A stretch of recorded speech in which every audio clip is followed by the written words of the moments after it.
Hello. कौन? कहिए।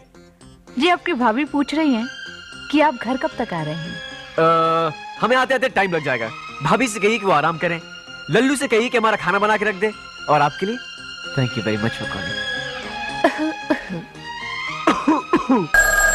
Hello, कौन? कहिए। ये आपकी भाभी पूछ रही हैं कि घर कब वापस आओगे।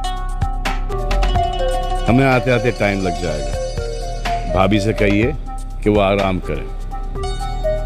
लल्लू से कहिए हमारा खाना बना के रख दो। और आपके लिए thank you very much for calling.